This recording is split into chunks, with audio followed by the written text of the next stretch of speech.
రక్తమునకే జయం జయం, యేసయ్య నామమునకే జయం జయం జయం జయం జయం జయం జయం జయం, యేసయ్య ద్వారానే శుభం శుభం శుభం శుభం శుభం శుభం శుభం శుభం.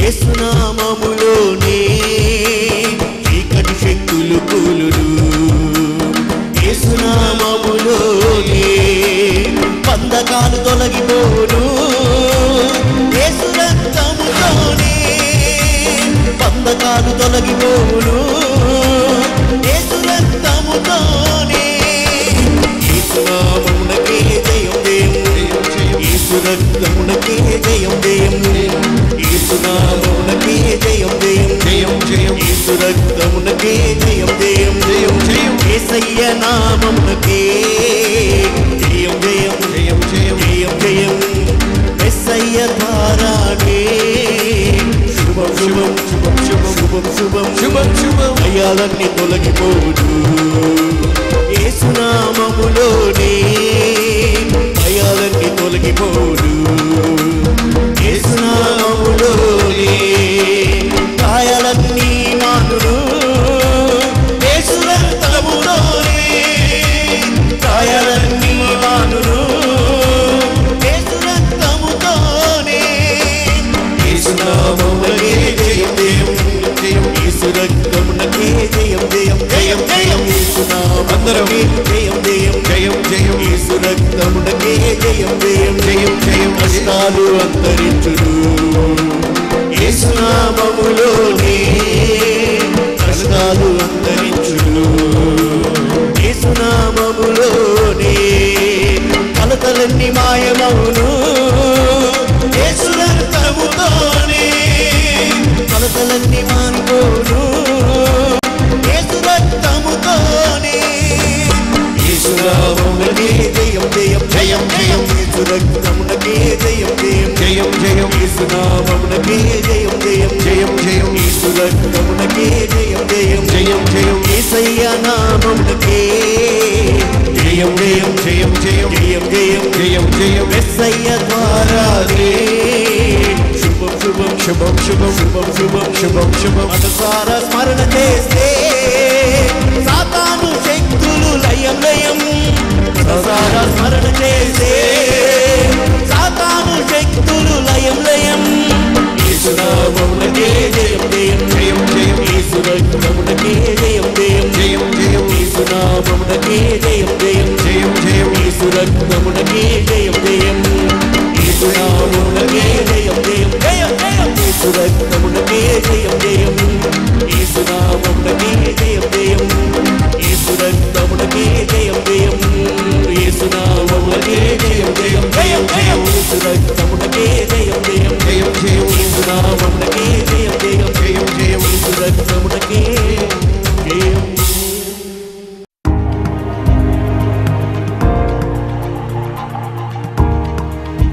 నా పేరు ప్రశాంతి. నేను దేవుడు నన్ను దీవించి నాకు ఆంధ్ర బ్యాంక్లో క్లర్క్ జాబ్ ఇచ్చాడు. పోస్టింగ్ కూడా తాడేపల్లిగూడెంలో ఇచ్చాడు. దేవుని కృపలో అప్పుడే నాకు జాయిన్ అయ్యి 1 నెల గడిచిపోయింది. ఈ నెల రోజు నా రాకపోకల్లో మరియు నా వర్క్లో దేవుడు ఎంతగానో తోడై ఉన్నాడు. అందును బట్టి దేవునికి కృతజ్ఞతలు. ప్రార్థించిన దైవజనులకి, సంఘానికి నా వందనాలు. నాకు నిన్న ఫస్ట్ శాలరీ వచ్చింది. ఆ మొత్తాన్ని నేను దేవునికి పనికి వాడాలని అనుకుంటున్నాను. అందులో 50% సంఘానికి ఇవ్వాలనుకున్నాను. దేవుడి కానుకను దీవించులాగన మరియు నా వర్క్లో దేవుడు తోడయండి, జాబ్లో సహాయం చేయలాగన ప్రార్థించండి. ఇట్లు ఎం ప్రశాంతి.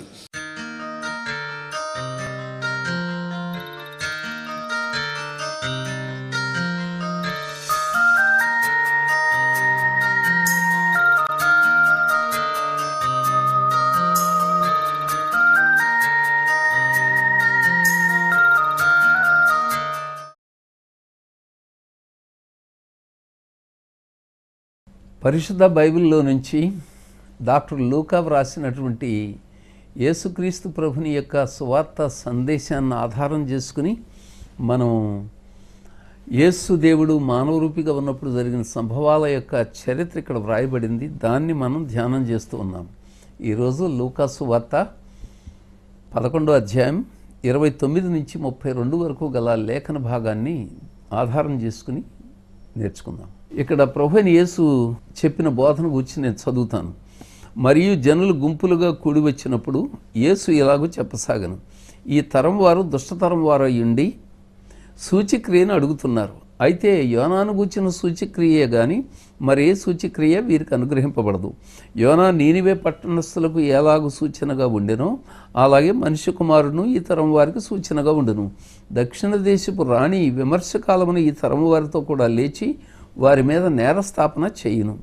ఆమె సొలొమోను జ్ఞానం వినుటకు భూమి అంతముల నుండి వచ్చును. ఇదిగో సొలొమోను కంటే గొప్పవాడు ఇక్కడ ఉన్నాడు. నీనివే మనుషులు విమర్శకాలమున ఈ తరం వారితో కూడా నిలువబడి వారి మీద నేరస్థాపన చేయుదురు. వారు యోనా ప్రకటన విని మారు మనసు పొందిరి. ఇదిగో యోనా కంటే గొప్పవాడు ఇక్కడ ఉన్నాడు.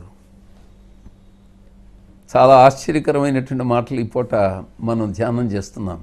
ఏమిటాయంటే మానవ రూపిగా జీవించిన 33.5 సంవత్సరాల కాలంలో కేవలం 3.5 సంవత్సరాలు మాత్రమే బహిరంగంగా బోధలు చెప్తూ అనేక వ్యాధిగ్రస్తులను బాగు చేస్తూ వేశ్యలు, దొంగలు, లోభులు, నానా రకాల పాపాత్మలతో నేస్తం చేస్తూ వాళ్ళ జీవితాల గొప్ప మార్పు తెచ్చాడు.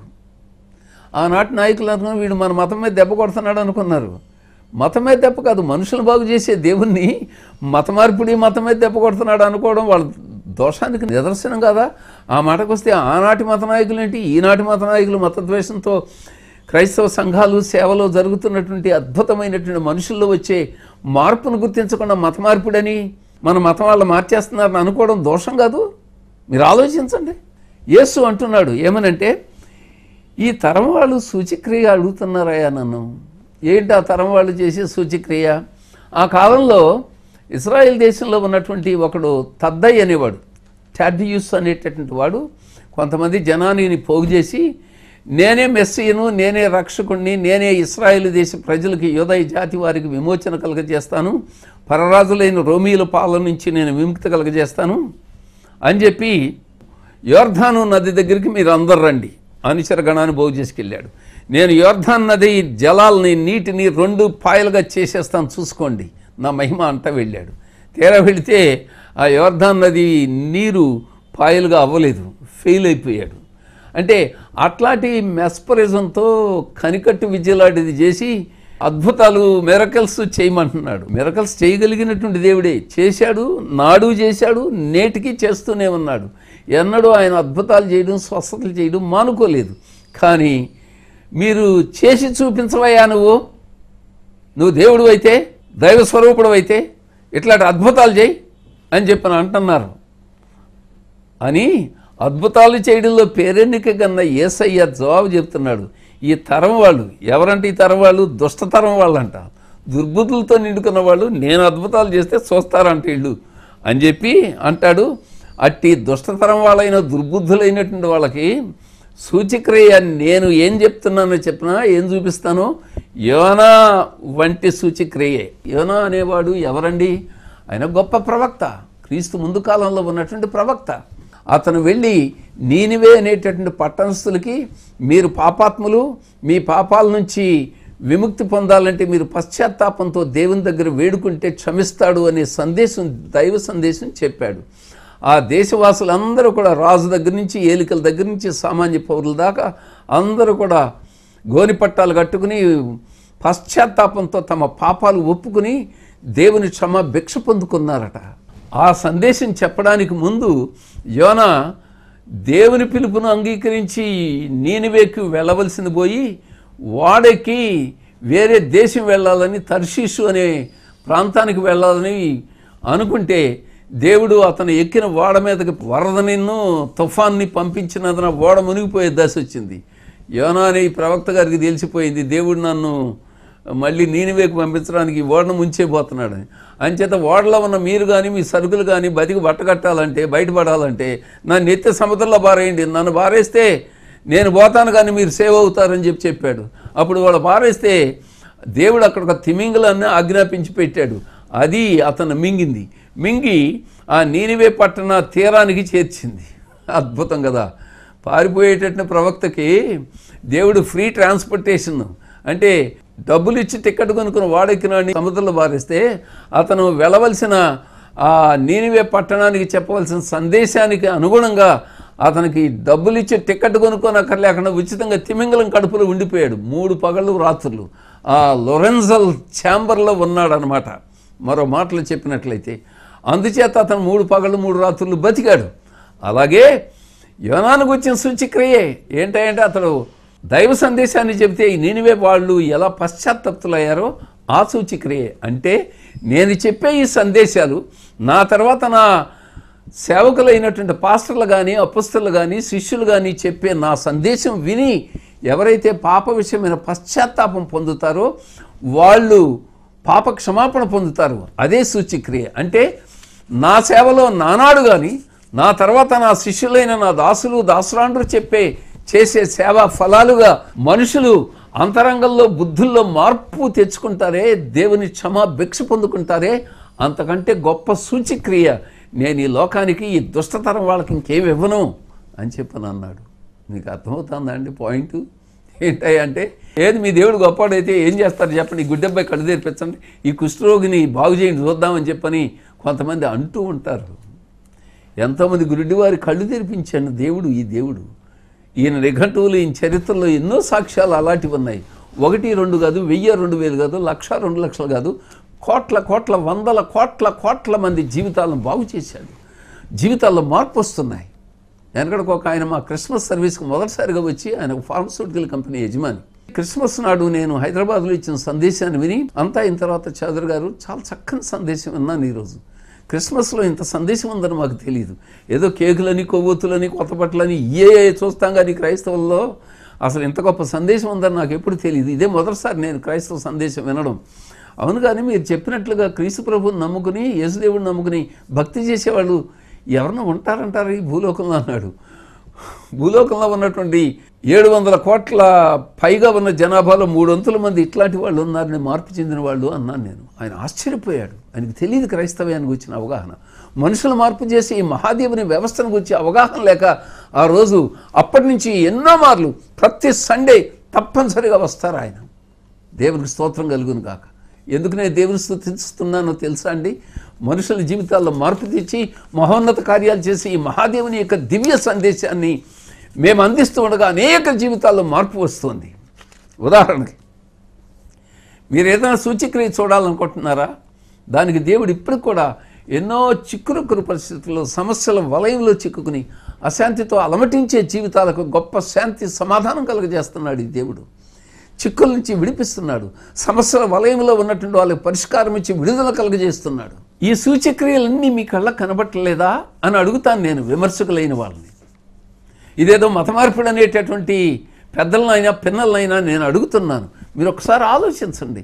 మనుషుల జీవితాల్లో ఈ మహాదేవుని స్వార్థ సందేశం అలాంటి వాళ్ళ ద్వారా బయటకు వెళ్ళి ఎన్నో జీవితాలను మార్పు చేస్తుంటే ఆ మార్పు చెందే జీవితాలు మీకు కనబట్టలేదా? వాళ్ళు ఏదో ఆర్థిక లబ్ధినో భౌతిక లబ్ధినో ఆశించి మాత్రమే ఈ భక్తి పత్రంలోకి వస్తున్నారని మీరు విమర్శ చేస్తూ అక్కసును వెళ్ళబోస్తున్నారే కానీ, ద్వేషభావంతో మాట్లాడుతున్నారే కానీ, నిజానికి వాళ్ళలో వచ్చిన మార్పును చూడగలిగినటువంటి స్థితి మీకున్నట్లయితే అద్భుతమైనటువంటి కార్యాలను మీ జీవితాల్లో మీరు చూస్తారు. మీ విమర్శల నుంచి మీరు బయటకు వస్తారు. ఈ దేవుని యొక్క అనుగ్రహాన్ని మీరు పొందుకుంటారు అని నేను మనవి చేస్తూ ఉన్నాను. ఈ సందేశాలు వినడం అనేది దేవుడు మీకు ఇచ్చినటువంటి గొప్ప భాగ్యం, గొప్ప ఆధిక్యత, గొప్ప ప్రివిలేజ్ అండి, గొప్ప ఆపర్చునిటీ అండి. ఎంతెందుకు మా అమ్మగారిని బట్టి ప్రతి గురువారం మలయాళపు వారు మా ప్రక్క గ్రామం నుంచి వచ్చి ఏదో కోట మా ముందు దొడ్లోనో వెనక దొడ్లోనో ఇంట్లోనో ఎక్కడో చోట చిరుకోట అని పెట్టి వెళ్ళేవారు. ఎంతమంది వచ్చారో 20-30 మంది వచ్చేవారేమో. కానీ వాళ్ళు ఓపికతో నడిచి వచ్చేవారు. పాదచారులుగా వచ్చేవారు. మళ్ళీ రాత్రి మీటింగ్ అయిన తర్వాత లేటుగా వెళ్ళేవారు. ఆ వచ్చిన కొద్దిమంది కష్టజీవులో ఉండండి, ఎవరిన అభిమానులు ఉండండి, వచ్చిన వాళ్ళకి సందేశం చెప్పి వెళ్ళేవారు. నేను కనపడితే నాకు కొంచెం పేకాడ పిచ్చి ఉండేది అప్పట్లోనూ. నేను కొంచెం దారిలో ఉన్న కుర్రాన్ని కాదు, అప్పుడు ఈ భక్తి పట్టినోడిని కాదు, కొంచెం గాడి తప్పినటువంటి టీనేజర్ని. నేను ఇంట్లోంచి వాళ్ళు రాగానే నేను ఇంట్లోంచి వెళ్ళిపోయేవాడిని. ఎందుకంటే వీళ్ళు ఈ సోది చెప్తారని చెప్పని కొంచెం విసుక్కునేవాడిని. ఎందుకంటే నాకు అవగాహన లేదు. మళ్ళీ చెప్తున్నా, భక్తి పట్టిన కాలం కాదు. మా అమ్మ గొప్ప తల్లి, అది నాకు తెలుసు. బాబు ప్రార్థన చేసుకో, ఈరోజు ఈ దేవుని మాటలు విను బాబు అన్నారు. మాకు అక్కర్లేదండి, కాళ్ళు చేతులు అడుగున ముసలాళ్ళగా ఇప్పుడే భక్తి అంట, యేసు దేవుడా అంట కూర్చోమంటారా, అక్కర్లేదని చెప్పని విధులించుకుని వెళ్ళేవాడిని. ఒకసారి తిక్కగా ప్రశ్నలు వేసేవాడిని, వాదోపవాదాలకు దిగేవాడిని, తర్కాలకు దిగేవాడిని. వాళ్ళు ఎప్పుడు చెప్పేవారు, నువ్వు అడిగే ప్రశ్నలకు ఇవాళ మేము జవాబు చెప్పలేకపోవచ్చు, కానీ దేవుడు ఒక రోజున నిన్ను పట్టుకుంటాడు బాబు. ఆ పట్టుకున్న రోజున నీలాగా ఎంతో తర్కాలకు పోయేటంటే విమర్శలకు నువ్వు జవాబు చెప్పే స్థాయికి వస్తావు, దేవుడు నిన్ను అంతగా వాడుకుంటాడు బాబు అని చెప్పేవారు. ఇది ఎప్పుడు 50 ఏళ్ల క్రితం జరిగిన సంగతి. కాలగమనాన వాళ్ళ మాటలన్నీ నిజమని దేవుడు నిరూపణ చేశాడు. దేవుడు పట్టుకున్న మాట నిజమే. ఆ దేవుని మాటలు వినడం అనేది గొప్ప ఆధిక్యత అండి. మీరు వింటున్నారు శ్రద్ధగా టీవీలో, ఆ చౌదరి గారు చెప్పే సందేశాలు మాటలు చాలా వినబుద్ధి అవుతున్నాయని అనేవాళ్ళని ఎంతోమందిని చూస్తాను. మీలో అలాంటి వాళ్ళు ఎవరో ఒకళ్ళు లేరని నేను అనుకోవట్లేదు, ఎంతోమంది మీరు ఉన్నమాట నిజం. అందుకు నేను ఎంతో అభినందిస్తున్నాను. వినయ మనసుకున్నాయి మిమ్మల్ని అభినందిస్తూ దేవుని ప్రస్తుతిస్తున్నాను. ఎంత గొప్ప సందేశాలు మీకు అందించే భాగ్యం ఇచ్చిన ఈ దేవునికే స్తుతులు కలుగును గాక. అభిమానిస్తున్నటువంటి మీలాంటి ప్రేక్షక మహాశైలను బట్టి నేను ఎంతో కృతజ్ఞతతో వినయంగా మిమ్మల్ని అభినందిస్తూ ఉన్నాను. కానీ అదే టైంలో ఈ సందేశాలు వింటున్న మీరు చాలా ధన్యులే. మీకు దేవుడిచ్చే గొప్ప భాగ్యమే, మీకు దేవుడు చేసే గొప్ప మేలులో భాగమే ఇది. కానీ ఈ సందేశాలు విన్నప్పుడు వినడానికి బాగున్నాయండి, చౌదరి గారు చెప్పే సందేశాలు చాలా బాగున్నాయి అంటూనే ఈ సందేశాలు విని విడిచిపెట్టేస్తే మిమ్మల్ని మించిన దురదృష్టవంతులు ఉండరని నేను మళ్ళీ మనవితో సవినయంగా మీకు విన్నవించుకుంటున్నాను. వినడంలో గొప్పతనం లేదు, విని అభినందించడంలో గొప్పతనం లేదు. దానికి మించిన గొప్పతనం ఏంటయ్యా అంటే, వినడంలో గొప్పతనం ఉంది, వినడంలో ఆధిక్యత ఉంది, విని అభినందించడంలో ఆధిక్యత గొప్పతనమే.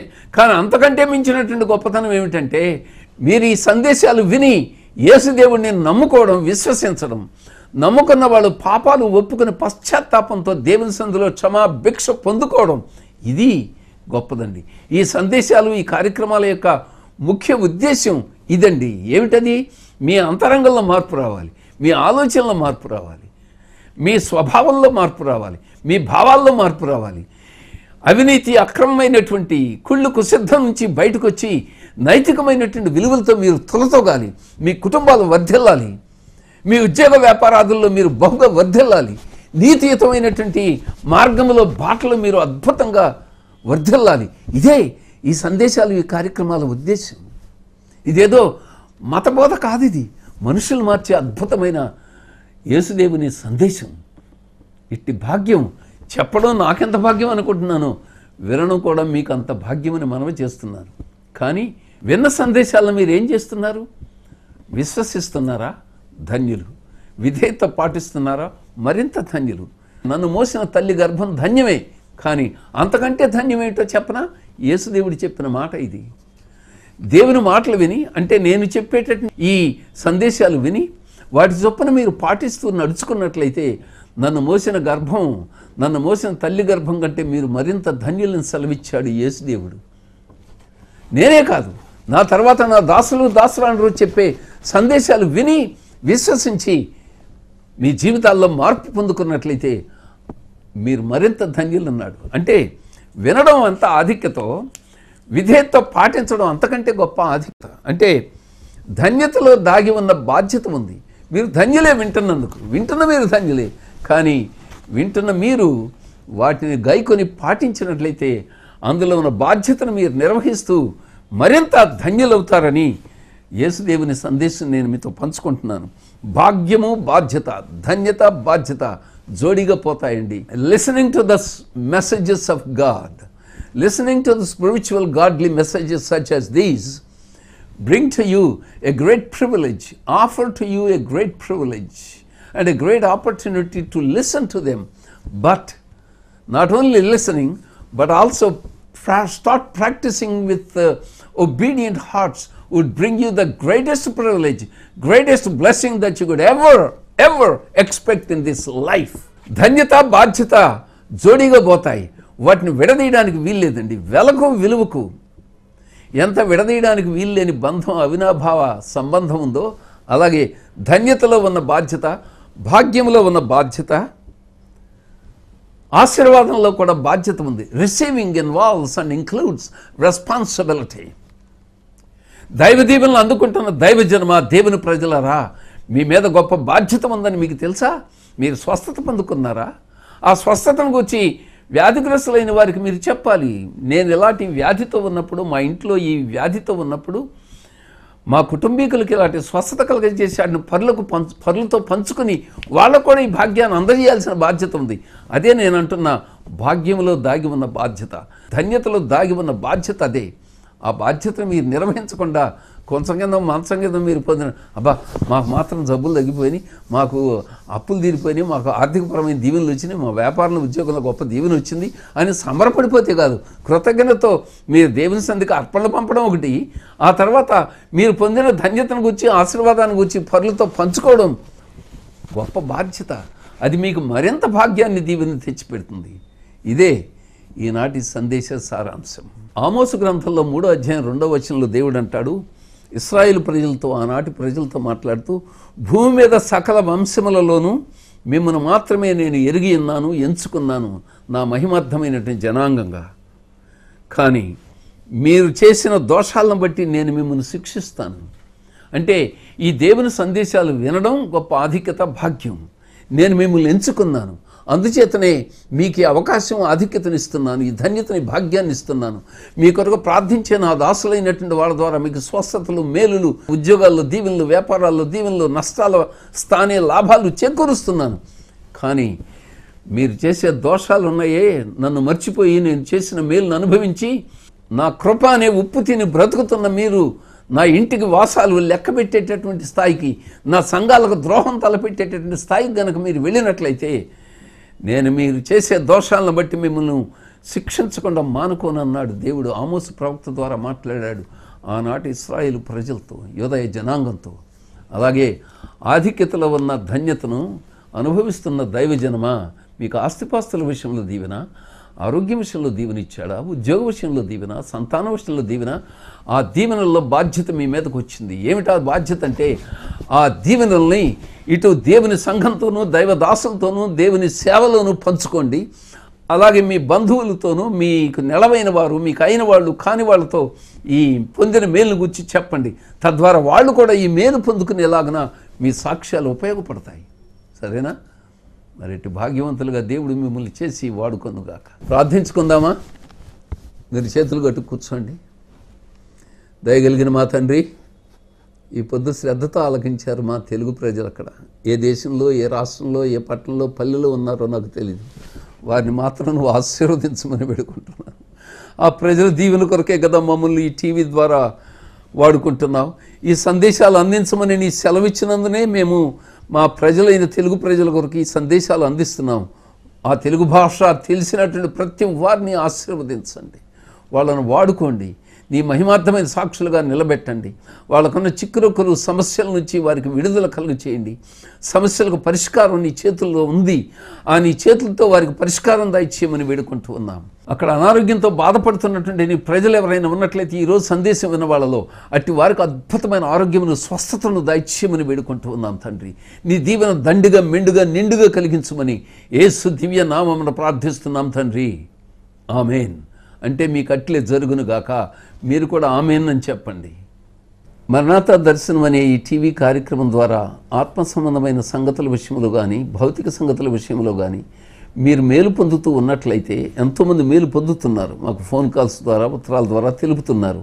కానీ మీ అర్పణలో ఒకవేళ పంపించాలనుకుంటే ఆ బ్యాంకు పేరు కానీ, లేకపోతే మా మినిస్ట్రీ పేరు, ఆ నంబర్లు ఇస్తారు. ఉధృతంగా దాన్ని జరిగించడం లేదు. ఈ ఫండ్ రైజింగ్ అనేది చాలా తక్కువగా చేస్తున్నాము. దాదాపుగా చేయనంత తక్కువగా చేస్తున్నాం అనిపిస్తుంది. దేవుడు మా పరిచర్యల ద్వారా 350 మంది పేద అనాథ బాలికల్ని చదివిస్తూ ఉన్నాం. మమ్మల్ని అలా వాడుకుంటున్నాడు. 170 మంది నుంచి 200 మంది వరకు యవనస్తులైన స్త్రీ పురుషుల్ని 3 వేద పాఠశాలలను తర్ఫీదు చేస్తున్నాం దేవుని సేవార్థమై. 150 మంది సేవకులను, పాస్టర్లకు ఏదో ఒక విధంగా ఆత్మ సంబంధమైన కొద్దిపాటి ఆర్థికపరమైనటువంటి చేయూతనిస్తున్నాం. వాళ్ళ పిల్లలకి ఎంతో కొంత స్కూలు బిల్లుల విషయంలో చేయూతనిస్తున్నాం. 30 మంది వృద్ధుల్ని, ఆలనా పాలనా లేనటువంటి వితంతువుల్ని, విధవరాంటిని, వైధవ్యం పొందిన స్త్రీ పురుషుల్ని మేము పోషిస్తూ ఉన్నాం. ఈ పరిచర్యలన్నింటిలోనూ ఎంతో ఆర్థిక సహాయం అవసరమే. మా అవసరాన్ని గురించి ఎప్పుడు చెప్పడం చాలా తక్కువే, అది మీకు తెలుసు. ఒకవేళ మీరు ఈ సేవల్లో దేనికైనా పంపించాలనుకుంటే చిల్డ్రన్ హోమ్కు పంపించాలనుకుంటారా, పేద అనాథ బాలబాలికలకి, వేద పాఠశాలలో ఉన్న యవనస్తుల కొరకు పంపించాలనుందా, వృద్ధాప్యంలో ఉన్నటువంటి వైధవ్యం పొందిన స్త్రీ పురుషులకు పంపాలనుందా, దైవ సేవకులకు పంపాలనుందా, ఒక ఉత్తరం రాసి మీ మనీ ఆర్డర్ చేయండి, లేకపోతే మా బ్యాంక్ అకౌంట్ నెంబర్ అది ఇస్తారు. ఈ టైంలోనూ ట్రాన్స్ఫర్ చేసినట్లయితే ఈ సేవలో ఎంతో దోహదపడుతుంది. లేదా ఓ ప్రోగ్రామ్ స్పాన్సర్ చేయాలనుకుంటే స్పాన్సర్ చేయండి, ఫోన్ చేయండి. దేవుడు మిమ్మల్ని బహుగా ఆశీర్వదించును గాక. సరేనా? మరి మళ్ళీ కలుసుకుందాం.